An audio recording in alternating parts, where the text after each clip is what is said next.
Livre Les deux voies de la clairvoyance, chapitre Pensée vivante et clairvoyance, deuxième conférence d'Ornard, le 18 septembre 1915. Hier, j'ai parlé d'une sorte de mouvement ascendant, inhérent à la nature humaine. En étudiant ce mouvement ascendant, nous avons retrouvé tout ce que nous connaissions déjà, à savoir, au niveau inférieur, la connaissance qui ne s'applique qu'aux phénomènes du plan physique. La connaissance physique, appelée connaissance objectale, dont comment acquiert-on des connaissances des mondes supérieurs? Aujourd'hui, je l'appellerai la connaissance physique. Puis, au niveau suivant, nous avons découvert ce qu'on appelle la connaissance imaginative. Mais nous l'avons étudiée en tant que connaissance imaginative inconsciente. La connaissance imaginative consciente ne peut exister que chez celui qui s'efforce de surmonter tous les obstacles pour y parvenir de la manière indiquée dans Comment parvient-on à des connaissances des mondes supérieurs?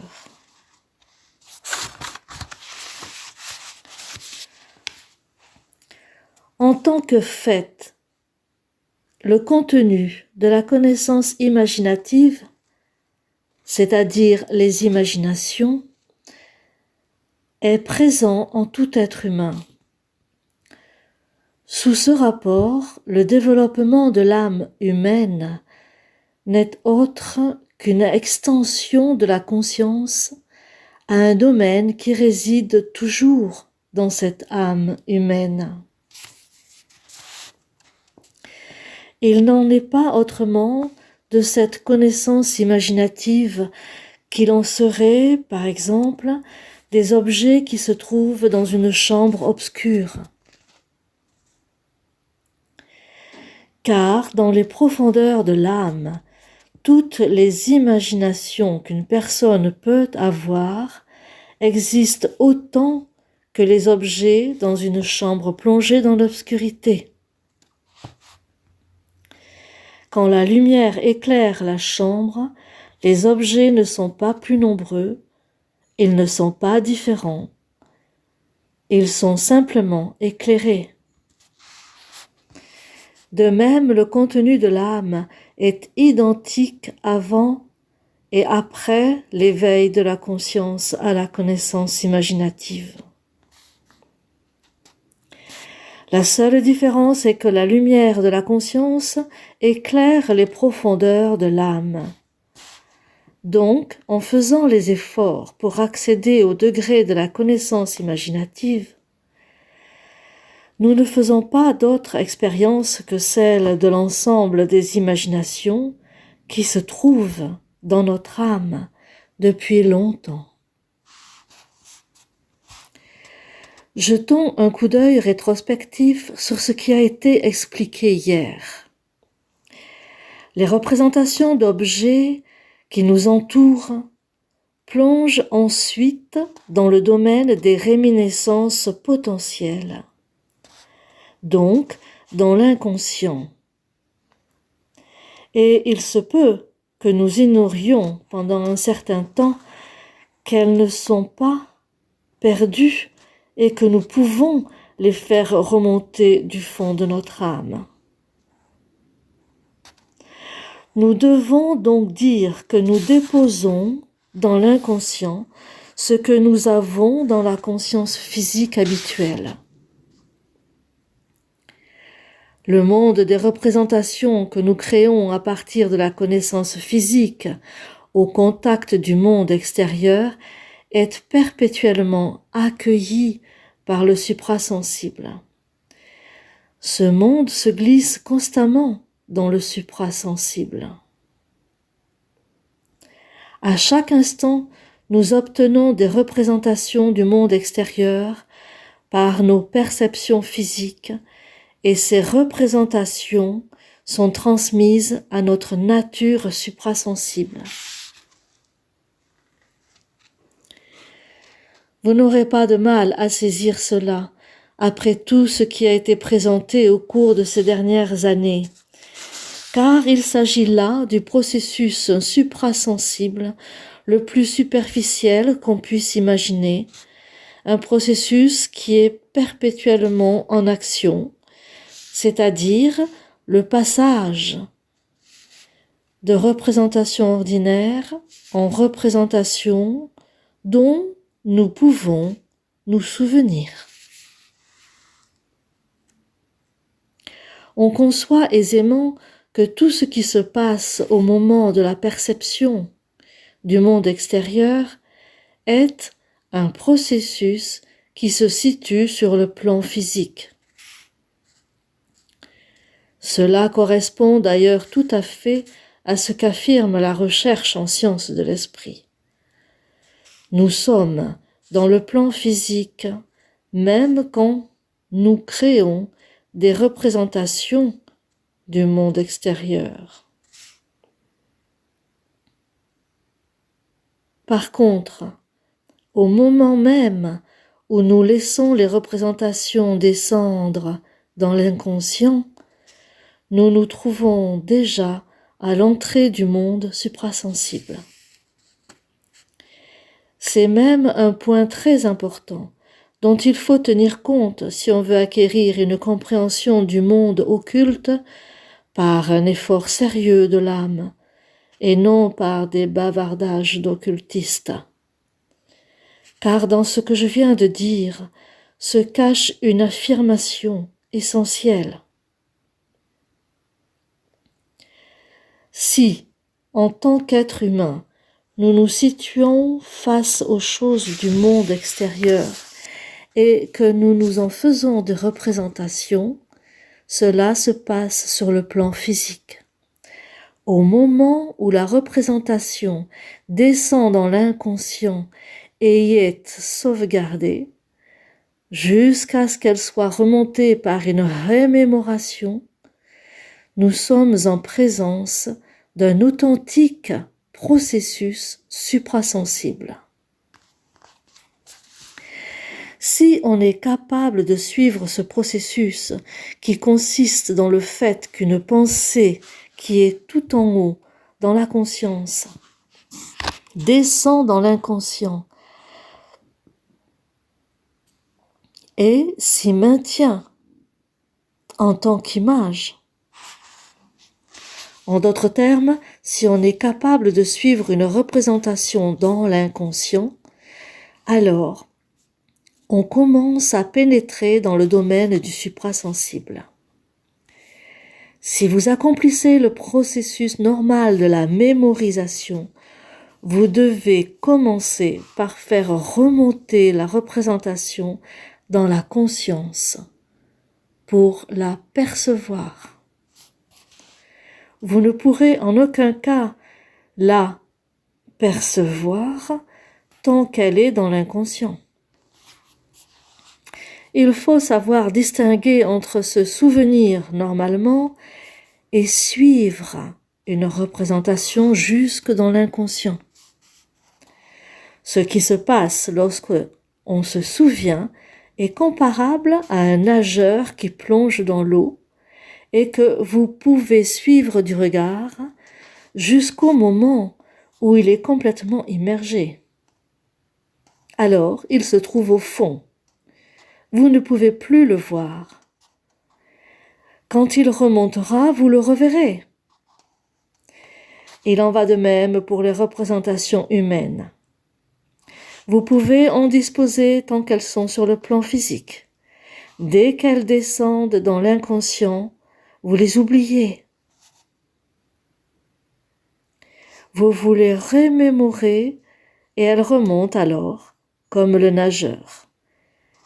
Mais le processus dont je veux parler ici et qui s'approche de la connaissance imaginative peut être comparé à vous-même plongeant aux côtés du nageur, le suivant et l'observant sous l'eau, sans le perdre de vue.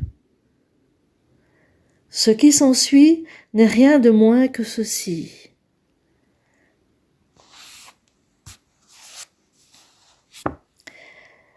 La ligne que je viens de dessiner au tableau, à savoir le niveau sous lequel la représentation plonge dans l'inconscient, dans le domaine de la réminiscence potentielle, n'est autre que le seuil du monde spirituel. Cette déduction s'impose nécessairement. Il s'agit là du premier seuil du monde spirituel. Imaginez comme l'homme est proche du seuil du monde spirituel.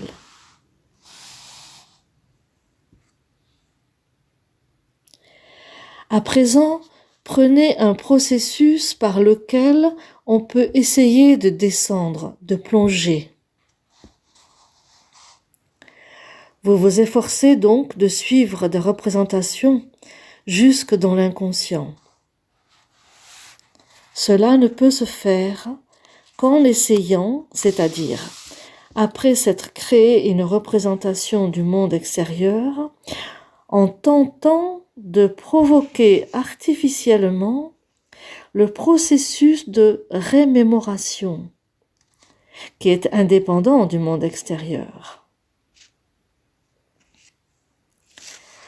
Cela peut être fait en suivant la règle tout ordinaire qui est indiquée dans Comment parvient-on à des connaissances des mondes supérieurs.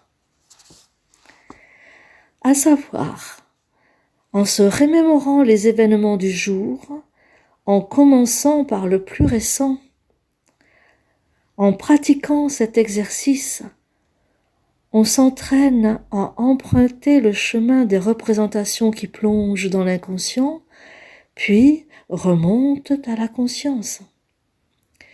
Tout le processus de la rémémoration vise donc à suivre les représentations qui sont passées sous le seuil de la conscience. Il est dit en plus, dans Comment parvient-on à des connaissances des mondes supérieurs, qu'il est bon de suivre les représentations dans le sens inverse de celui qu'elles ont pris en se créant, c'est-à-dire de commencer par la fin. On regarde donc les événements de la journée écoulée en remontant dans le temps, en commençant le soir et en terminant au matin. Cela requiert un effort différent de celui que nécessite le parcours d'un souvenir ordinaire. Et cet effort nous amène justement à saisir quasiment sous le seuil de la conscience la représentation de l'événement que nous nous étions faite.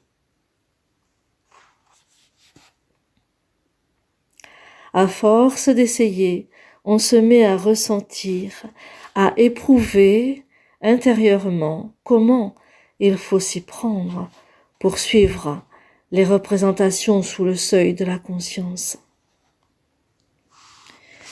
Il s'agit vraiment là de faire des essais, de multiplier en tâtonnant les expériences. Il faut vraiment faire la rétrospective avec sérieux et ne pas relâcher ce sérieux au bout de quelque temps. Une fois qu'on a pratiqué le processus de la rétrospective pendant une longue période, ou plus généralement le processus qui consiste à faire remonter de la mémoire les expériences vécues, à faire vivre en soi un monde de représentation, et ceci dans le sens inverse du cours habituel de la rémémoration. Donc, en faisant un effort plus grand que pour le déroulement en sens normal, alors on s'aperçoit qu'on est plus en mesure de saisir la représentation de la manière dont on la saisit d'habitude.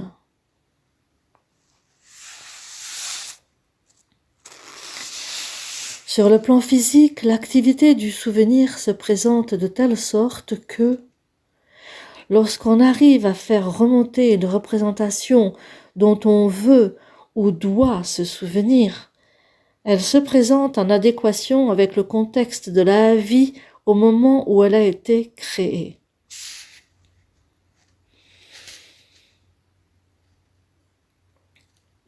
Si on s'habitue petit à petit, en tâtonnant, à suivre les représentations sous le seuil de la conscience, on découvre qu'elles y sont différentes de ce qu'elles sont dans la vie. Beaucoup de gens commettent l'erreur de croire qu'ils retrouveront dans le monde spirituel une copie conforme de ce qui est dans le monde physique.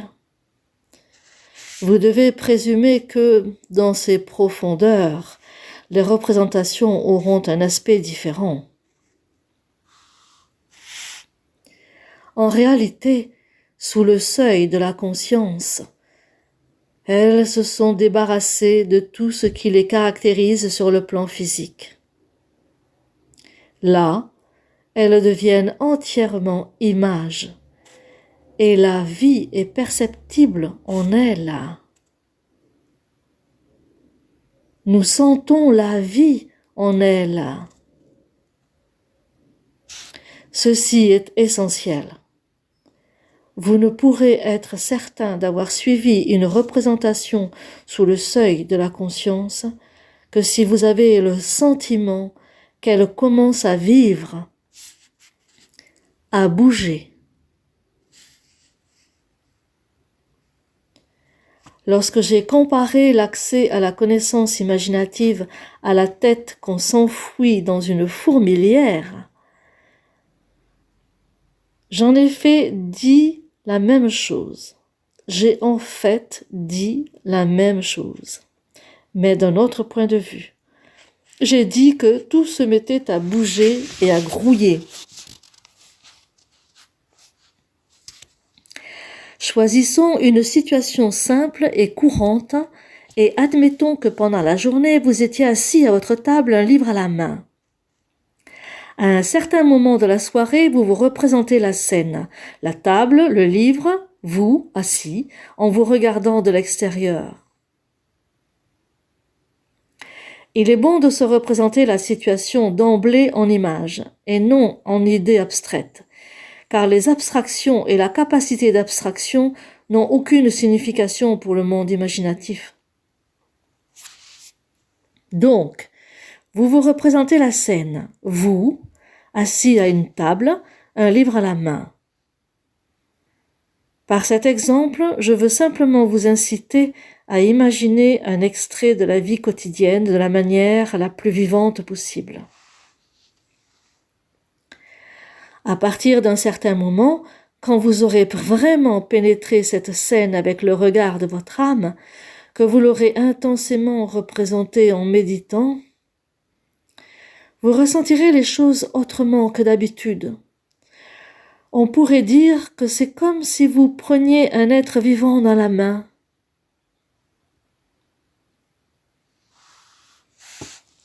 Quand vous prenez un objet inanimé dans votre main, vous sentez bien qu'il est calme. Rien ne s'agite dans votre main. Et même si vous tenez un objet inanimé qui bouge, vous ne vous affolez pas, car vous savez que la vie qui semble émaner de lui n'est due qu'à un mécanisme. Il en va tout autrement quand vous prenez, par hasard, un objet vivant dans la main, disons une souris. Imaginons que vous cherchiez quelque chose dans un placard. Vous croyez prendre un objet quelconque et vous découvrez que vous avez attrapé une souris. Mais vous sentirez immédiatement comme elles gigotent, hein. Certaines personnes se mettront même à hurler si elles sentent soudain une souris dans leurs mains. Et elles hurlent encore plus si elles ne voient pas ce qui gigote ainsi. On ressent donc une différence selon qu'on tient un objet inanimé ou un être vivant. Pour supporter l'objet vivant, il faut d'abord s'y habituer. Les gens sont habitués à toucher des chiens et des chats, n'est-ce pas? Mais si on leur met un être vivant dans la main alors qu'il fait nuit noire et sans qu'ils le sachent, ils éprouveront un choc. Si vous touchez un être vivant ou un objet inanimé, le ressenti n'est pas le même. Il est important que vous saisissiez bien cette différence. Or, lorsque vous vous faites une représentation sur le plan physique, vous avez un sentiment comparable à celui que vous éprouvez en touchant un objet inanimé. Mais dès que vous passez sous le seuil de la conscience, les sensations se modifient et vous avez le sentiment que la pensée est vivante, animée. Pour faire une comparaison au niveau du ressenti psychique, on peut dire que vous faites la même découverte qu'en attrapant une souris. La pensée bouge. Il est très important d'être attentif à ce sentiment si nous voulons arriver à nous faire une idée de la connaissance imaginative. Nous pénétrons dans le monde imaginatif au moment où les pensées que nous faisons ressurgir de l'inconscient se mettent à prendre vie et se comportent de sorte que nous ayons le sentiment qu'au-delà du seuil de l'inconscient, nous sommes en présence d'un univers formidablement animé. Alors qu'en haut, sous notre chapeau, tout est calme, que les pensées se laissent sagement maîtriser comme des machines. En bas, elles deviennent soudain un monde animé. Notre inconscient foisonne de pensées qui se courent après, qui grouillent, fourmillent et remuent en tous sens. Il est important d'avoir ce sentiment, car dès l'instant où l'on commence à ressentir ce monde des pensées, on entre dans le monde élémentaire ou le monde des imaginations. Il est facile d'y pénétrer, pour peu qu'on suive les règles de base que je vous indique dans Comment parvient-on à des connaissances des mondes supérieurs. Il ne faut surtout pas essayer d'y parvenir par le biais des pratiques auxquelles j'ai fait allusion ces derniers jours. Il est vraiment facile d'y entrer. Pensez à une de ces indications élémentaires que je vous donne dans mon livre. Essayez par exemple de suivre la vie d'une plante, sa croissance et son déclin. Vous suivez le devenir de cette plante en pensée. D'abord, vous pensez à la minuscule graine, mais si vous n'arrivez pas à rendre votre pensée mobile, vous ne pourrez pas suivre la plante dans sa croissance. Quand vous imaginez la plante perdant ses feuilles, se fanant, mourant, vous devez penser au rétrécissement et au flétrissement. À partir du moment où vous pensez le vivant, vous devez rendre la pensée elle-même vivante. La pensée doit commencer à obtenir une souplesse intérieure par votre propre force. Il existe 2 beaux poèmes de Goethe. L'un s'intitule « La métamorphose des plantes » et l'autre, la métamorphose des animaux. On peut lire et apprécier ces deux poèmes, mais on peut aussi essayer de repenser ces poèmes, les penser comme Goethe l'a fait lui-même, de la première à la dernière ligne, et on découvrira alors que la pensée peut s'y mouvoir intérieurement du début jusqu'à la fin. Celui qui ne peut pas suivre la pensée de ces poèmes de cette manière n'aura pas compris la métamorphose. Mais celui qui suit la pensée et la laisse sombrer dans l'inconscient, puis, après avoir fait cet exercice plusieurs fois, jusqu'à 50, 60, voire 100 fois, se remémore la pensée de la métamorphose, car c'est le même genre de pensée que celui que vous devez suivre dans Comment parvient-on à des connaissances des mondes supérieurs, alors il arrivera finalement, peut-être la 101e fois, à la faire remonter, et la pensée qu'il aura exercée ainsi sera devenue vivante. On s'apercevra qu'elle ne remonte pas comme une petite machine, mais, si vous me permettez de reprendre mon exemple, comme une petite souris. La pensée sera devenue un élément vivant et intérieurement mobile. Je disais qu'il est tellement facile de plonger dans ce monde élémentaire, pour peu que l'on abandonne un peu le penchant que tout le monde manifeste pour les abstractions. La tendance à formuler des pensées abstraites et limitées au lieu de pensées intérieurement mobiles est très très forte. Les hommes ont besoin de dire pour toute chose ce qu'est ceci, ce qu'est cela, et quelle en est la signification. Et ils sont contents quand ils peuvent donner une explication, car ainsi ils obtiennent une pensée inanimée, comme une machine. Et dans la vie ordinaire, les gens s'impatientent quand on essaye par tous les moyens de leur transmettre des pensées mobiles à la place de leurs pensées à tiroir. Car toute la vie extérieure du plan physique et toute la vie de la science extérieure sont faites de ce genre de pensées à tiroir, inanimées, de pensées qui s'emboîtent. Combien de fois les gens m'ont-ils demandé « Alors, comment est-ce ? Qu'est-ce que c'est ?» Ils veulent une pensée achevée, bien arrondie, qu'ils peuvent noter, relire, répéter à loisir. Alors qu'il faudrait aspirer à une pensée intérieurement mobile qui continue à vivre, à vraiment vivre.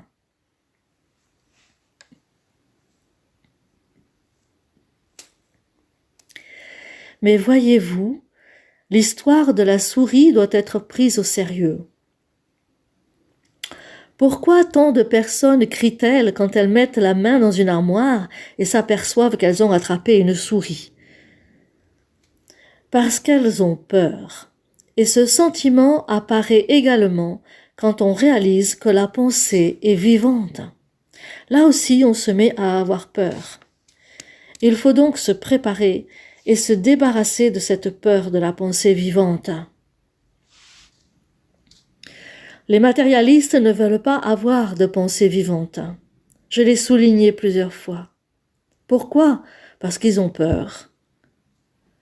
Ahriman, le maître du matérialisme, apparaît dans un drame mystère avec cette expression « la peur ».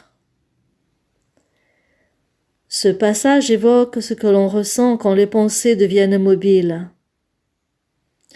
Dans Comment parvient-on à des connaissances des mondes supérieurs, vous trouverez toutes les indications qui vous permettent, si vous les suivez, de vous débarrasser, de vous déshabituer correctement de cette crainte de la pensée mobile, de la pensée vivante.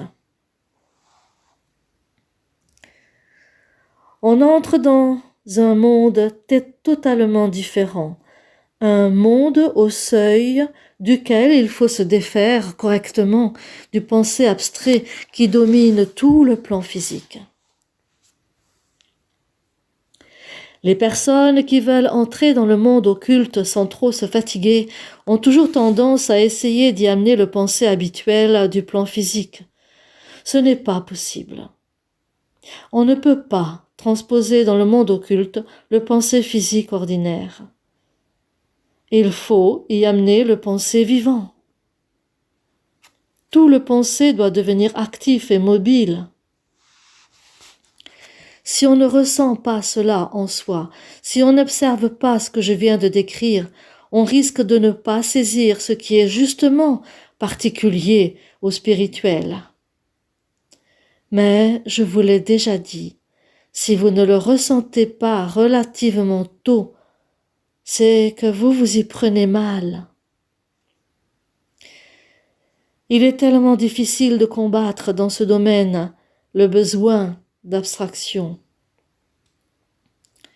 Quand vous aurez saisi cette mobilité de la pensée, vous comprendrez aussi qu'une pensée vivante ne peut apparaître n'importe où ni n'importe comment. Vous ne trouverez pas d'animaux terrestres dans l'eau. Vous ne pourrez pas habituer un oiseau qui est conçu pour voler dans les airs à vivre au fond de l'eau. Quand on a ce qui est vivant, il faut accepter de respecter son environnement. On ne peut pas le sortir de son élément et il faut en tenir compte. Je veux vous montrer à l'aide d'un exemple où j'ai essayé de procéder en toute rigueur et en choisissant un sujet restreint qui exprime une pensée d'une extrême importance, comment se passent les choses quand on tient compte de cette vie intérieure de la pensée. À Copenhague, j'ai prononcé un petit cycle de conférences sur les guides spirituels de l'homme et de l'humanité, qui d'ailleurs a été publié. À un certain moment, j'y fais allusion au mystère des 2 enfants Jésus. Prenez à présent la chose telle qu'elle y est présentée. J'attire tout d'abord l'attention sur le fait qu'il est possible d'acquérir certaines connaissances en observant le développement d'un enfant pendant ses premières années. Je donne une certaine forme à tout cela, puis je parle de la participation des hiérarchies au progrès de l'humanité. Le livre est publié, il est probablement entre les mains de tout le monde. Je parle donc de choses que vous connaissez. À un certain moment précis, dans un contexte, je parle alors des 2 enfants Jésus. Le moment choisi pour en parler fait partie du sujet. Et celui qui dit « Pourquoi ne pourrait-on pas extraire l'exposé sur les 2 enfants Jésus de l'ensemble du livre et le présenter exotériquement hors contexte ?»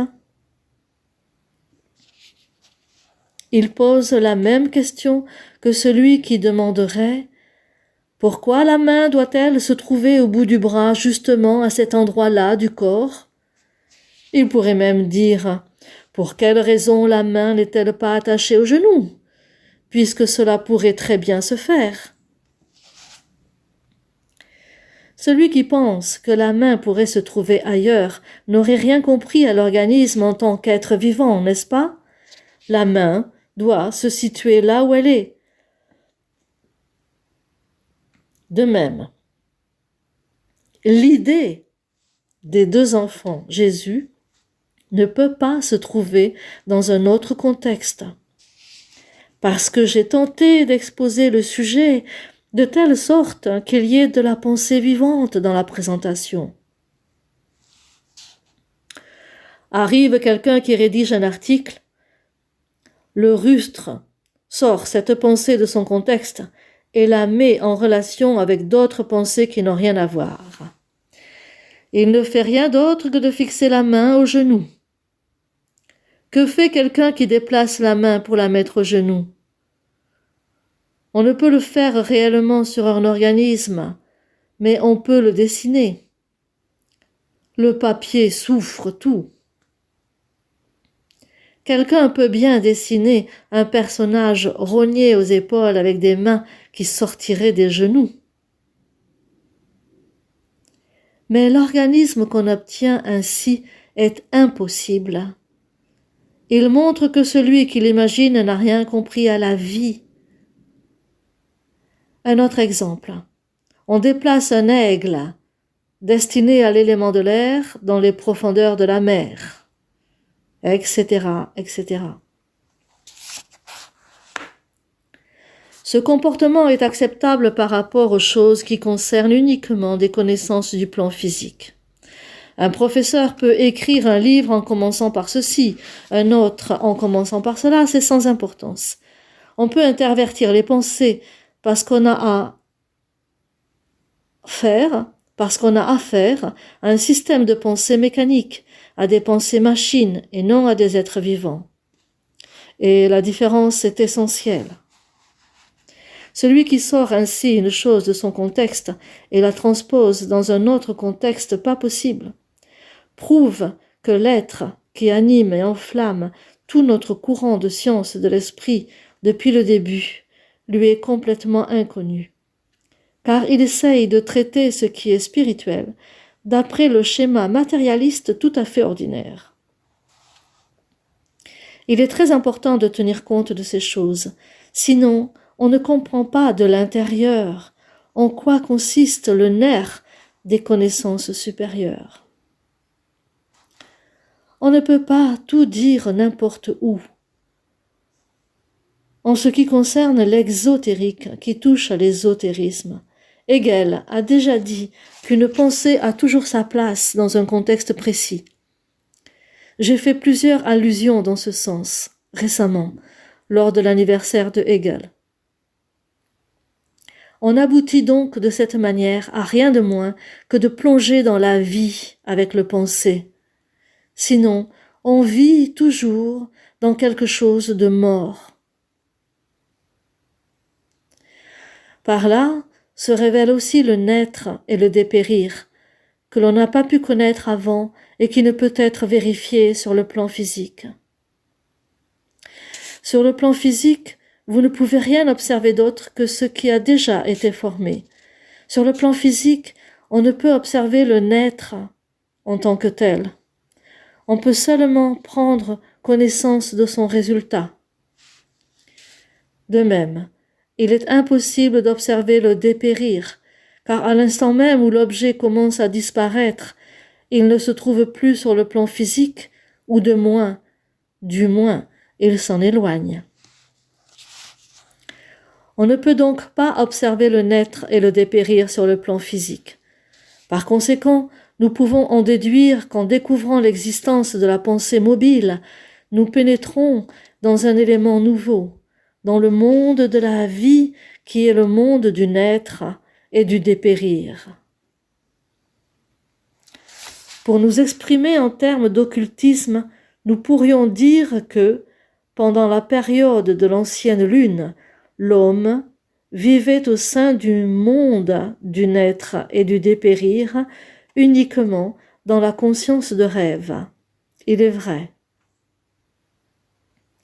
L'homme ne percevait pas le résultat du naître avec les sens, étant donné qu'il n'avait pas encore développé ses sens jusqu'à la capacité de perception sensible. Il était encore à l'intérieur des choses. Dans son état de rêve, il pouvait avoir des représentations.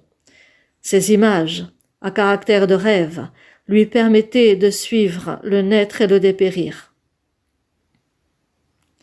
C'est ce que l'homme doit reconquérir en parvenant à des pensées mobiles. C'est ainsi que l'ascension vers la connaissance imaginative est aussi un retour. Nous devons réellement retourner au niveau de conscience où nous avons pris notre essor.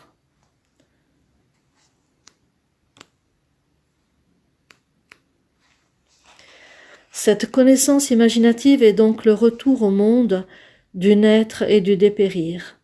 En accomplissant ce retour, nous redécouvrons le naître et le dépérir. Il n'y a aucun autre moyen de savoir ce que sont le naître et le dépérir. Il est impossible de s'exprimer sur le naître et le dépérir sans être parvenu à la connaissance imaginative. Ce que Goethe a écrit au sujet de la métamorphose des plantes et des animaux est d'une importance capitale, parce qu'il écrivait réellement du point de vue de la connaissance imaginative. C'est pour cette raison que les commentaires que j'ai faits sur ces écrits scientifiques n'ont pas été compris. Dans ces commentaires, j'ai exprimé de diverses manières qu'il ne s'agit en aucun cas de comparer les connaissances scientifiques de Goethe avec l'actuel état des connaissances dans ce domaine, mais de se plonger dans ces connaissances de Goethe et d'y découvrir une dimension extraordinaire qui n'a rien à voir avec les connaissances actuelles de la science. C'est pourquoi j'ai attiré l'attention sur une merveilleuse phrase où Goethe fait allusion à ce qui lui importe. Pendant son voyage en Italie, il s'intéressait non seulement aux arts, mais aussi à la nature. En lisant son voyage en Italie, on peut suivre pas à pas son approfondissement de tout ce que les minéraux, les plantes, etc. pouvaient lui présenter. Arrivé en Sicile, après avoir fait toutes ces observations, il déclara qu'il désirait maintenant faire un voyage en Inde. Non pas pour y découvrir des choses nouvelles, mais pour voir à sa manière, à lui, ce qui a déjà été découvert. Il voulait regarder avec des concepts mobiles. Voilà ce qui importe. Regarder avec des concepts mobiles ce que les autres ont découvert. Que Goethe ait introduit ces concepts mobiles dans la vie des sciences est d'une importance capitale.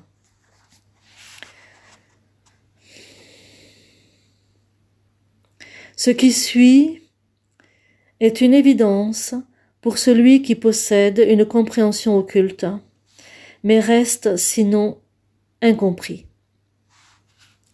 Ernst Haeckel et d'autres savants matérialistes, ou monistes, comme on le dit aussi, se sont exprimés très favorablement par rapport à la métamorphose des plantes et des animaux de Goethe. Une comparaison vous fera comprendre par quel biais ils en sont arrivés à apprécier l'étude en question.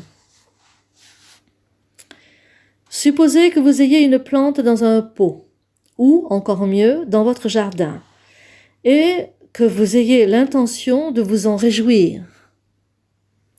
Vous sortez pour aller la voir et jouir de sa présence.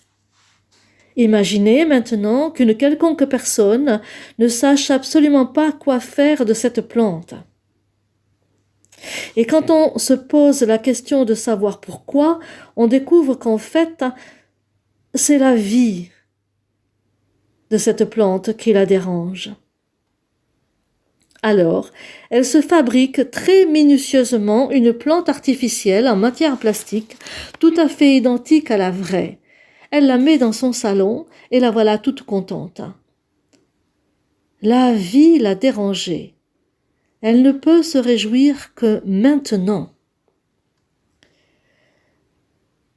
Je ne puis vous dire combien j'ai souffert quand j'étais petit et que quelqu'un disait, pour bien souligner la beauté d'une rose, qu'elle était comme en cire.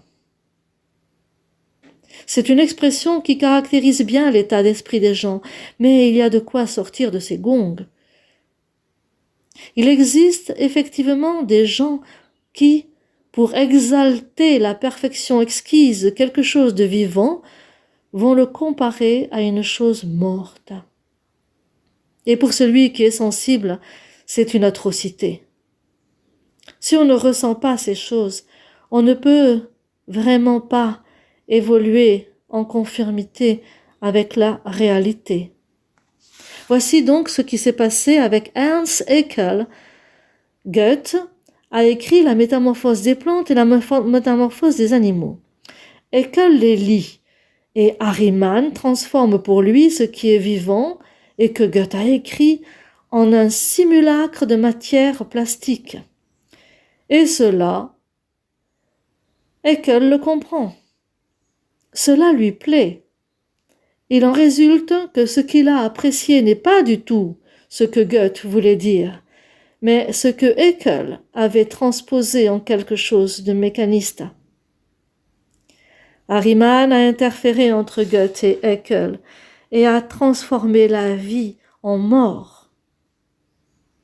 Or, le fait de s'élever vers la connaissance imaginative est un retour.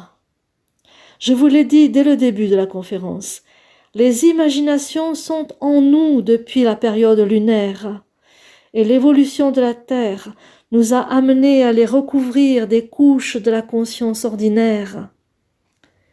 Parce que nous acquérons maintenant dans notre conscience terrestre ordinaire, nous effectuons le retour. Il s'agit là d'un véritable retour. Comment désigner l'ensemble de ce processus?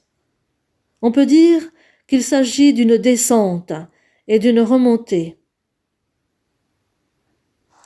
Ce n'est que maintenant que l'on est en droit de tracer cette ligne. Et les mots au tableau sont reliés par une ligne.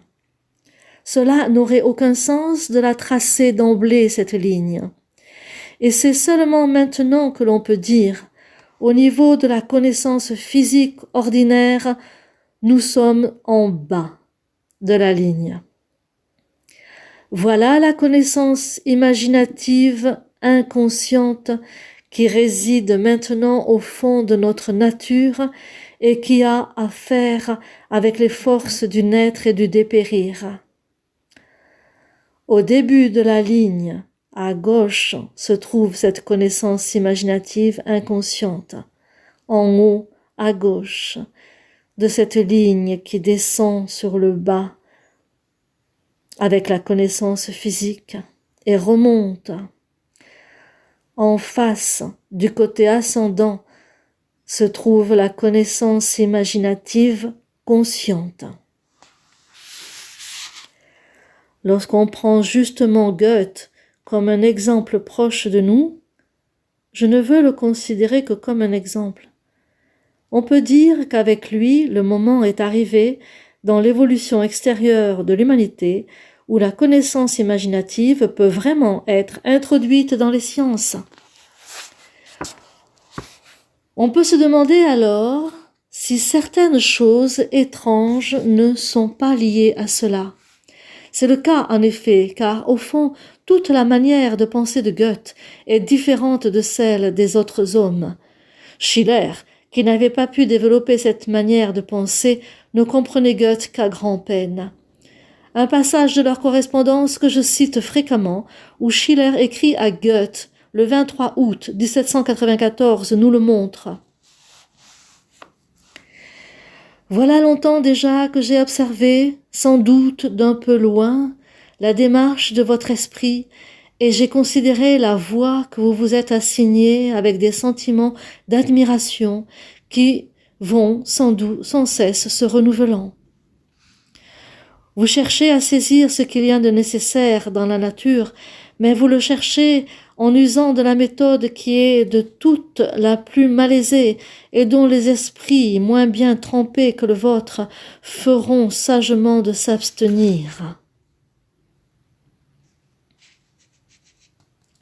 Et Schiller continue. Vous prenez la nature d'ensemble, dans sa totalité, et vous l'appelez à éclairer les détails particuliers. Vous demandez à la totalité de ces modes d'apparition de rendre compte de l'individu. Partie de l'organisation la plus simple, vous vous élevez pas à pas jusqu'à la plus complexe pour construire finalement, de façon génétique, la plus compliquée de toutes, l'homme, au moyen des matériaux que vous a fournis l'édifice entier de la nature.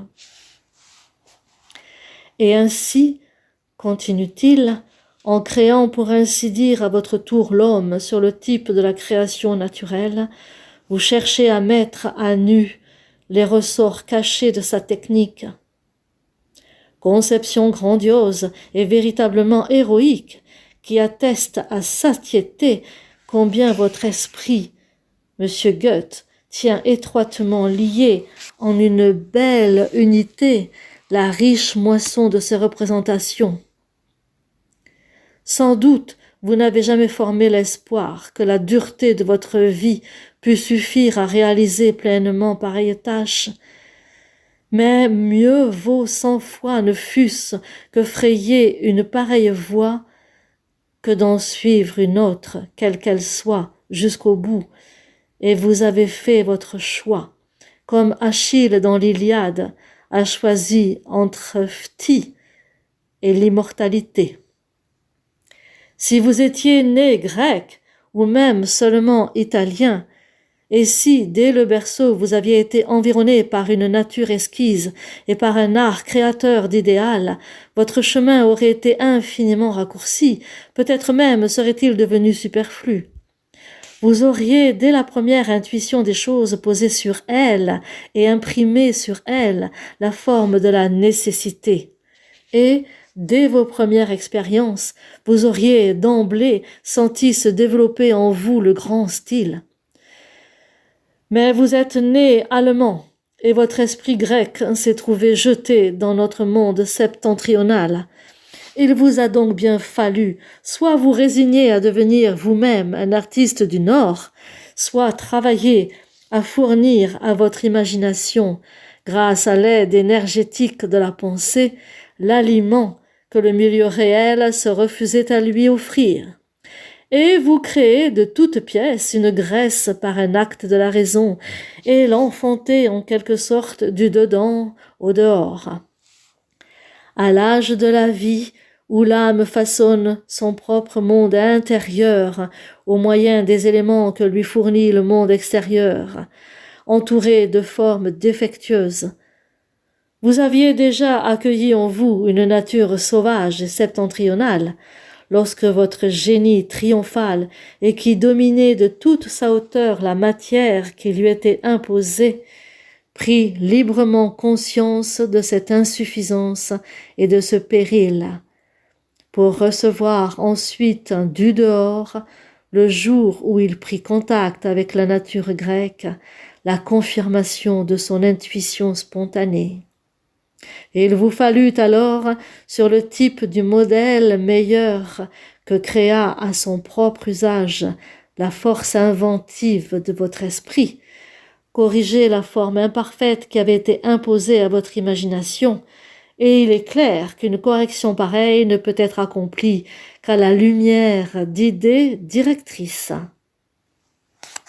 Or, la tournure logique que l'esprit est contraint de prendre lorsqu'il réfléchit abstraitement n'est guère compatible avec l'activité esthétique, seule créatrice de forme.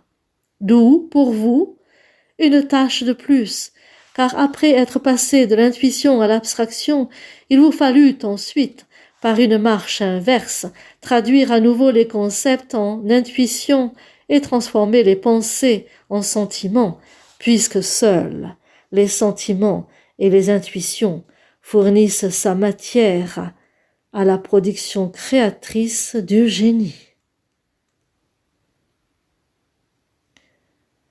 Il prend Goethe pour un grec transposé dans le monde nordique, etc., etc. Toute la difficulté que Schiller éprouve à comprendre Goethe se révèle dans cette phrase. Les gens qui croient que Goethe peut être compris en un tour de main et se sentent supérieurs à Schiller pourraient en tirer une leçon, car Schiller n'était pas un simplet à côté des gens qui se croient capables de comprendre Goethe. Mais il est étrange de découvrir que Goethe avait également une conception divergente dans d'autres domaines, par exemple en ce qui concerne l'évolution éthique de l'homme, et notamment par rapport à la récompense et au châtiment mérités ou non par l'homme. Il est impossible de comprendre l'œuvre de Goethe si on ne s'attarde pas à sa manière de considérer le problème de la récompense et du châtiment, qui diverge complètement de ce que pensait tout son environnement. Dans son poème Prométhée, il va jusqu'à s'insurger contre les dieux. Prométhée exprime une révolte contre ce que les hommes considèrent comme juste par rapport à la récompense et à la punition. Pour Goethe, il y a possibilité de se créer des concepts particuliers quant à cette problématique. Dans son William Meister, il a voulu le démontrer en fouillant d'une manière merveilleuse dans les mystères de l'univers. Si on ne tient pas compte de cela, on ne comprend pas le William Meister. Et pourquoi ? Dans le domaine de la connaissance physique, il est impossible de se faire une idée de la récompense ou du châtiment qu'il convient d'appliquer à un acte humain perpétré dans ce monde. Ceci n'est révélé que dans le monde des imaginations. Les occultistes ont toujours dit que quand on monte dans la connaissance imaginative, on fait non seulement l'expérience du monde élémentaire, mais également celle du monde de la colère et du châtiment, pour s'exprimer comme eux. Il s'agit donc, simultanément, du retour au monde du naître et du dépérir, du retour au monde du naître et du dépérir, et d'une montée vers le monde de la colère et du châtiment.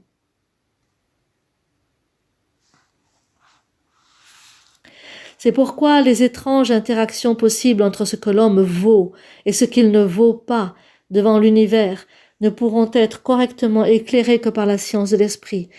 Toute autre justice dans le monde n'en est que la préparation. Et nous sommes arrivés à un point important que je reprendrai demain.